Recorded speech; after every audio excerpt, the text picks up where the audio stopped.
Disclaimer, video ini dibuat oleh grup 8, namun dikarenakan beberapa kondisi di lapangan, anggota grup di video ini disesuaikan. Hai, have you ever thought about how forests are not only about nature, but also about the people living around them? Well, in this project, we explore the societal impact of forestry in Garut, not directly through the forest itself, but through the small businesses or UMKMs that rely on the surrounding ecosystems and local economy. And what we found was quite interesting.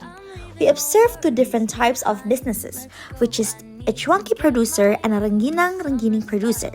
So let's start with the Chuanki producer. This business is already relatively well established.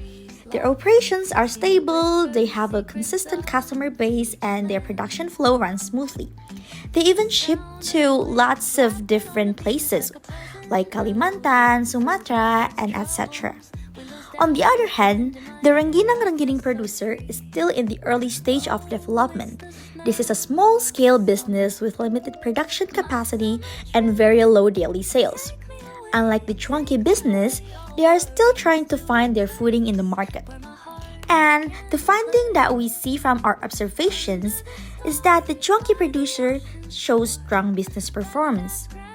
Their sales are steady, customers keeps coming back, and overall the business runs efficiently. However, we did notice one limitations, especially in their production process.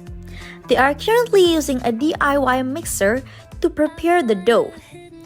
While it still works for now, but it could become a pretty challenging thing if they want to increase productions in the future. Now, we're going to moving on to Rengginang producer. Here, the situation is quite different.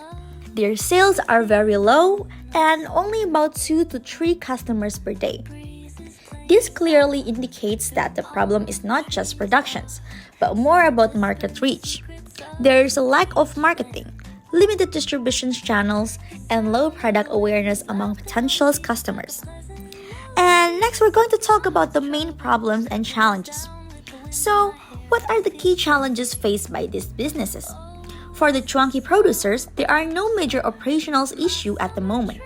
However, the use of a self-made mixer might limit their ability to scale up production when demand increases. Meanwhile, the Rengginang producer faces more critical challenges. They struggle with low customer demands, limited access to broader markets, and the absence of a clear marketing and branding strategy. These issues make it difficult for the business to grow, even though the product itself has potentials. So, as an SBM second semester students, we offer with recommendations and solution that is several practical recommendations. For the Chuanki producer, they can continue using the DIY mixer for now, since it's still functional and meets current demand. However, they should consider upgrading to a standard mixer once production demand increases. This will help improve efficiency and support future business growth. For the Rengginang producers, they can focus on expanding their market reach. They can start by building connections with souvenir shops, resellers, and local marketplace to increase product distributions. In addition, using social media could be a simple but powerful step to promote their product and raise awareness. And most importantly, they should position their product as a unique regional specialty from Garut. By highlighting its local identity, the product can stand out more in the market and attract more customers. From these two businesses, we can see that the societal impact of forestry goes beyond the environment. It is also about supporting the people and small businesses that depends on it. Because sustainability is not just about preserving forests, but it's also about empowering communities. And somehow, small improvement like better tools or smarter marketing can create meaningful change. So hopefully, with the right support and strategies that we offer, these UMKMs in Garut can continue to grow and thrive. Thank you very much. Bye-bye!